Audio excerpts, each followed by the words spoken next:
त्यांच्या लोकांना ते सांगायचे गाडीतून पिस्तूल घेऊन ये, याला मारून टाकू आपण. बोलण्याच्या स्थितीतच नाही. इतकं अनएक्सपेक्टेड होतं सगळं आणि त्यांची इथं दहशत खूप आहे. उपमुख्यमंत्री अजित पवार यांचे विश्वासू बाबूराव चांदरे यांनी ज्यांना उचलून फेकलं ते विजय रौंदळ आता अखेर माध्यमांच्या समोर आलेले आहेत. त्यांच्यावरती एका खाजगी रुग्णालयात उपचार सुरू आहेत आणि त्यात आपल्याशी बोलतील. उशिरा का होईना तुम्ही समोर आलेला आहात, नेमकं काय झालं होतं त्यावेळेला? त्यावेळी सर माझ्या मॅनेजरला बाबूराव चांदरे यांनी मारलं म्हणून माझ्या मॅनेजरचा मला फोन आला. तर माझ्या ऑफिसच्या पाठीमागेच 5 मिनिटाच्या अंतरावरती सगळं घडत होतं. मी तिथं पोहोचलो 10-15 मिनिटात. मी पोहोचल्यावर तिथं 15-20 लोकांचा जमाव उभा होता. तर मला थोडीशी शंका आली की इथं काहीतरी वेगळं घडतं आहे. म्हणून मग मी मोबाईलचं रेकॉर्डिंग चालू केलं. गाडीतून उतरतानाच मी रेकॉर्डिंग चालू केलं आणि मी खाली उतरून त्या लोकांना म्हटलं की बाबा रे इथं तुम्ही काम का करताय, तुम्ही थोडंसं आम्हाला कल्पना द्यायला पाहिजे आमच्या जागेत काम करताना. तेवढ्यात बाबूराव चांदरे तिथं आले. बाबूराव चांदरे इतके तावात आले. माझा प्रयत्न होता की आपण यांच्याशी बोलू, यांना सांगू की बाबा आपल्याला कामाला विरोध नाही आहे, पण आपण थोडंसं लाईन आउट करून काम करू. पण त्यांनी माझं काहीच ऐकून घेतलं नाही. मी त्यांना कल्पना देत होतो की बाबूराव मी रेकॉर्डिंग करतोय, कारण मी जो घाबरलेलो होतो. पण बाबूराव आले, त्यांनी मला डायरेक्ट उचलून फेकलं आणि माझा मोबाईल हिसकून घेतला. मोबाईल हिसकून घेतल्यानंतर मला लाथाबुक्क्यांनी मारहाण केली. त्याच्यानंतर त्यांचे जे लोक होते त्यातल्या 4 लोकांनी मला दोन्ही बाजूनी पकडून ठेवलं आणि पकडून परत मला खूप मारलं हाताने. त्याच्यानंतर मी पळायचा प्रयत्न करत होतो. हे 7-8 मिनिटं चाललं. कुठं कुठं नेमकं लागलेलं आहे? माझा गुडघा फुटला आहे. मला डोक्यावर आपटल्यामुळे पाठीमागे डोक्याला खूप लागलं आहे. कंबर मला आता हलवता येत नाही आहे आणि हाताला पण माझ्या लागलं आहे. सर इतकं सगळं झालं परंतु माध्यमांसमोर तुम्ही यायला उशीर नेमका का केलाय? दबाव आहे का तुमच्यावर काही? नाही सर, मी बोलण्याच्या स्थितीतच नाही. इतकं अनएक्सपेक्टेड होतं सगळं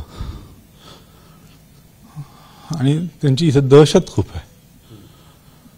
त्या दहशतीमुळे पण मी खूप घाबरलेलो आहे. 7-8 मिनिटं जो काही खेळ चालला आणि ते मला सारखं म्हणायचे मी तुला आज खलास करणार, मी तुला आज खलासच करणार. त्यांच्या लोकांना ते सांगायचे गाडीतून पिस्तूल घेऊन ये, याला मारून टाकू आपण. पण मी पळालो सर आणि पळतानाही त्यांनी मला दगड मारला. जो दगड माझ्या डोक्यात लागला. त्यांनी पण आरोप केला की तुम्ही दगडफेक केली तिथं जे काम चालू होतं त्या ठिकाणी. मी ते थांबूच शकत नव्हतो. दगड मारायचा मी विचार पण नाही केला. फक्त मी जीव वाचून पळालो. हे सगळं घडल्यानंतर तुम्हाला कुणी संपर्क साधलाय का? तुमच्याशी कुणाचं काही बोलणं झालंय का? गुन्हा दाखल करण्याच्या प्रक्रियेत काही अडथळा आलाय का? नाही सर, मी तिथून पोलीस स्टेशनला गेलो. मी पोलिसांना सांगितलं की असं असं घडलेलं आहे. पोलीस म्हटले तुम्ही हॉस्पिटलला जा. त्यांनी मला एक फॉर्म दिला आणि मी हॉस्पिटलला गेलो.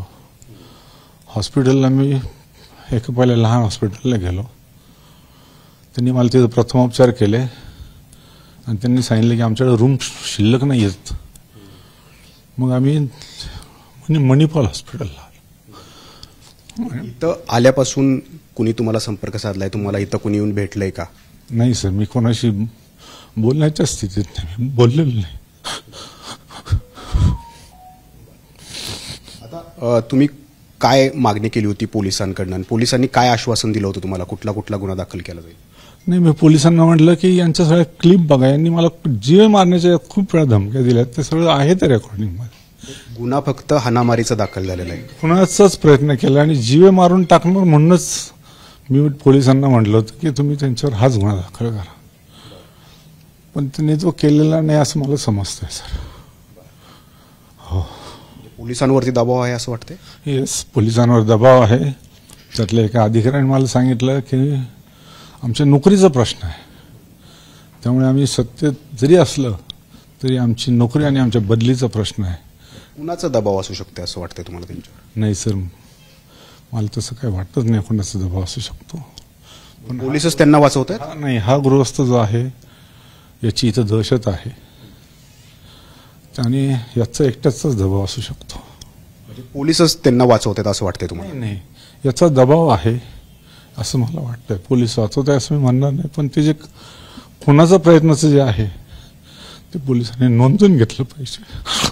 खुनाचा गुन्हा नोंदवून घ्यावा अशी मागणी या ठिकाणी रौंदळ करताना दिसत आहेत. रौंदळ म्हणतायत की बाबूराव चांदरे यांचा दबाव पोलिसांवरती आहे. कॅमेरामन विजयरावसह नाजिम मुल्ला, एबीपी माझा, पुणे. एबीपी माझा, उघडा डोळे बघा नीट.